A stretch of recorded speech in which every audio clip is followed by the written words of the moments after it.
I am Santoshi, welcome back to my motherhood journey. तो friends, मैं ना सुबह जल्दी उठी थी क्योंकि पड़ोस वाली आंटी ने मुझे उठा दिया। तो जैसे ही मैं उठी, मेरी बेटी भी उठ गई मेरे साथ। तो सुबह के 10 बज रहे हैं, मैं सुबह 8 बजे सो के उठी थी। तो 2 घंटे मैंने बाहर आंटी से बात करी और उनके साथ थोड़ा सा टाइम स्पेंड किया क्योंकि घर आई थी किसी काम से। तो उनकी वजह से ना मैं जल्दी उठ गई थी। तो जैसे ही मैं वहाँ से गायब हुई, मेरी बेटी उठ के बैठ गई। अब इसे थोड़ा सा सुलाना है, थोड़ी सी कोशिश करने की सो जाए। नींद तो इसे आती है, लेकिन ये ना जल्दी से सोती नहीं है, बस जमाई लेती रहेगी लेती रहेगी लेती रहेगी। लगता है अब सोएगी तब सोएगी, पर ये सोती नहीं है। तो मैं चाहती थी थोड़ी देर सो जाए ताकि मैं घर का काम निपटा लूँ, और मुझे अपने लिए खाना पीना भी बनाना है, थोड़ी साफ़ सफाई भी करनी थी। तो मैं चाहती थी थोड़ी देर सो जाए। तो फाइनली ये थोड़ी देर के लिए सोई, तो मुझे थोड़ी सी राहत मिली क्योंकि जब ये सोती है मैं तभी घर का कुछ काम कर पाती हूँ, क्योंकि इसे संभालने के लिए घर पे कोई भी नहीं है। तो मेरे को इसको देखना ज़्यादा इंपॉर्टेंट होता है। मैं घर के और काम छोड़ देती हूँ।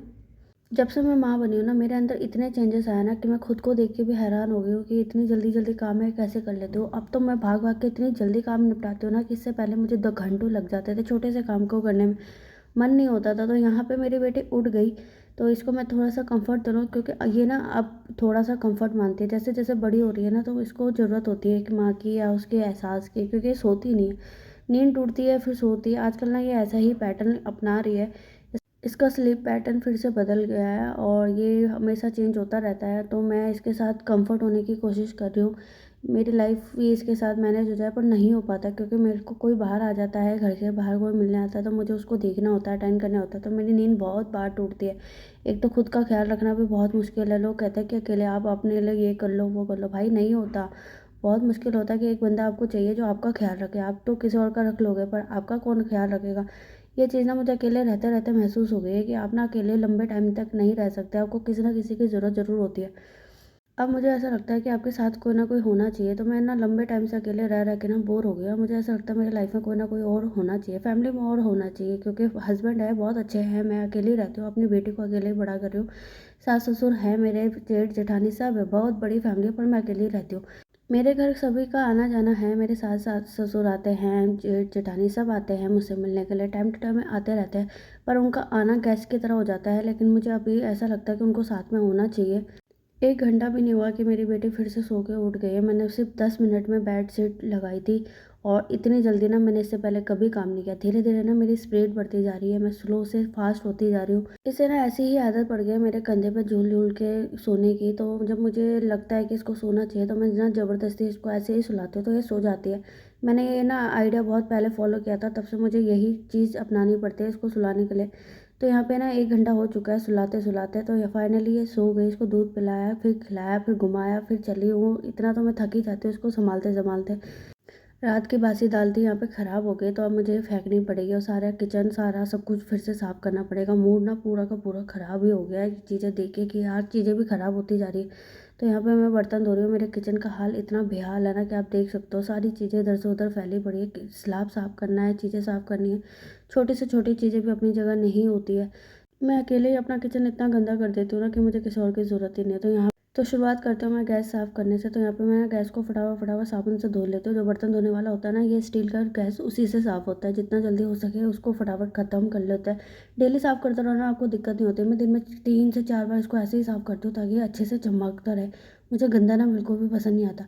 एक तो छोटा सा गैस है, ऊपर से वो भी गंदा, बहुत बेकार लगता है। तो मैं कोशिश करती हूँ कि इसे मेंटेन रखूँ, पर ये बहुत मुश्किल होता है क्योंकि बेबी के साथ ना दिक्कत होती है। तो ये डबल बेड की बेडशीट ना चेंज करने का मुझे टाइम नहीं मिल रहा था। फाइनली मुझे थोड़ा सा टाइम मिला, तो मैंने सोचा इसकी बेडशीट वगैरह चेंज कर दूँ और थोड़ा सा बिस्तर को सही कर दूँ, क्योंकि हम ज़्यादा कभी कभी ना इस बेड पे यूज़ करते हैं। तो मैं ना रात को यहाँ सो जाती हूँ, क्योंकि जब दिक्कत होती है ना बाहर वाले कमरे में, तो मैं अंदर वाले कमरे में आके सो जाती हूँ। तो इसके ना बेडशीट वगैरह करके इसको अच्छे से ऑर्गेनाइज़ कर रही हूँ ताकि मुझे रात को ना दिक्कत ना हो। यहाँ पे ना मच्छरों की बहुत दिक्कत है। तो मच्छर यहाँ पे इतना काटते हैं ना कि मेरा तो दिमाग ख़राब हो जाता है। मैं कुछ भी कर लूँ, गुड नाइट लगा रखा मैंने, कोयल जला रखी है, मोर्टिन जला रखी है, पर बिल्कुल भी कोई फ़र्क नहीं पड़ता। सारी चीज़ें ऑर्गेनाइज़ करनी पड़ती है, क्योंकि ये ना छोटी छोटी जो चीज़ें आपको दिख रही है ना, ये भी करने का मुझे टाइम नहीं मिलता। अकेले बच्चे को रखना, चीज़ें करना मुझे इतना चैलेंजिंग लग रहा है। ऐसा लग रहा है जैसे किसी ने टास्क दे रखा हो, ये ख़त्म ही नहीं हो रहा है। डे टू डे मेरे को 2 महीने होने वाले हैं, लेकिन 2 महीने से मेरी लाइफ को ना एक दिन का भी आराम नहीं मिला है। पूरा का पूरा दिन मेरी छोटी छोटी टास्क में करते हुए निकल जाता है। तो यहाँ पे साढ़े 11 बज चुके हैं और मेरी बेटी अभी तक सो रही है, तो मुझे थोड़ी सी खुशी हो रही, तो मैं थोड़ा सा और काम निपटा लूँ। मोटिवेशन मेरा यही रहता है कि जब तक वो सो रही है तब तक मैं अपना जितना जल्दी हो सके अपना काम कर लूँ। तो यहाँ पे मैंने अपना किचन को और अच्छे से जितना साफ़ कर सकते थे फटाफट करके बर्तन धो लिए। मेरे को ना इतना सा भी टाइम नहीं मिलता कि मैं एक गिलास यहाँ से उठा के वहाँ रखूँ। एक हाथ से बेबी को पकड़ना, एक हाथ से काम करना थोड़ा सा मुश्किल होता है। पर जैसे जैसे उसका वेट बढ़ रहा है ना, वो बड़ी हो रही है, तो मेरे को एक हाथ से उसका वजन उठाने में भी दिक्कत होती है। तो मैं दोनों हाथों का इस्तेमाल करती हूँ। जब तक छोटी थी तब तक तो कर लेती थी, पर अब मुश्किल हो रहा है। तो यहाँ पे मेरा किचन बिल्कुल अच्छे से तैयार हो गया है। जितना मैं साफ़ सुथरा रख सकती हूँ मैं पूरी कोशिश करती हूँ साफ़ रखने की। 1:30 बज गया, मेरी बेटी ना अभी तक सो रही है। तो मेरे को खुशी भी हो रही है, दुःख भी हो रहा है, क्योंकि उसने अभी तक दूध भी नहीं मांगा। तो मुझे ना टेंशन होती है जब ये दूध नहीं मांगती है। तो यहाँ पे मुझे थोड़ी सी खुशी हो रही है। तो मैं सोची और अपना जल्दी हो सके तो काम कर लूँ। इतनी स्पीड में जल्दी जल्दी काम करने की वजह से ना मेरे कमर में बहुत गंदा वाला पेन होने लग गया है। तो यहाँ पे ये थोड़ा सा उठ गई है और मैंने इसके कपड़े चेंज करके इसे नहला धुला के ही सुलाया हुआ था कि रिकॉर्ड करना मैं भूल गई थी। तो मेरे ना कमर में दर्द शुरू हो गया। मैं सोच रही हूँ थोड़ा सा रेस्ट कर लूँ, इसके साथ सो जाती हूँ। खाना खुना खा के लेटी ही थी कि शाम के 6 बज गए। मुझे पता भी नहीं चला कि 6 घंटे कब निकल गए बेबी के साथ।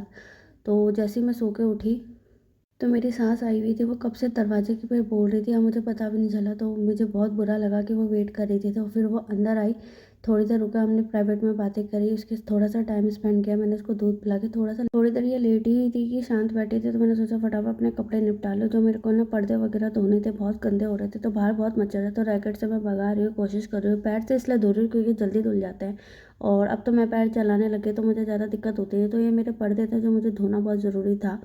तो फाइनली ख़त्म करने के बाद 8 बज गए। मैंने 5 मिनट में कपड़े धोए, ज़्यादा टाइम लगाया नहीं मैंने धोने में। कपड़े धोने के बाद अब मुझे इसको संभालना है और खाना बनाना है। तो खाना तो मेरा दिन का थोड़ा सा बना हुआ था, तो मैंने फटाफट खाना चढ़ा दिया, ज़्यादा दिक्कत हुई नहीं। और यहाँ पे मैं खुश हूँ क्योंकि अब मेरा खाना भी कंप्लीट हो गया है और अब मैं सुकून से खाऊंगी। पर क्या, ये तो फिर से उठ गई। अब मेरा मूड तो थोड़ा सा ख़राब हो गया, लेकिन क्या करना है, खाना तो खाना ही पड़ेगा। अब ये लंबा सफ़र चलने वाला है दोस्तों, बहुत लंबा चलने वाला है, क्योंकि खाना खाने के बाद ना मेरे को पूरी रात इसके साथ टाइम स्पेंड करना होता है। बेबी को संभालो, दूध पिलाओ, चलते रहो, उड़ते रहो। मेरी पूरी रात, कितनी रातें तो मैंने ऐसे ही काटी है। अंधेरे में ब्लॉग शूट करना बहुत मुश्किल होता है मेरे लिए। तो मैं क्या बताऊँ, आप समझ ही सकते हो कि एक रात काटनी कितनी मुश्किल होती है। तो मिलती हूँ आपको नई वीडियो में। कैसा लगा मुझे कमेंट में बताना।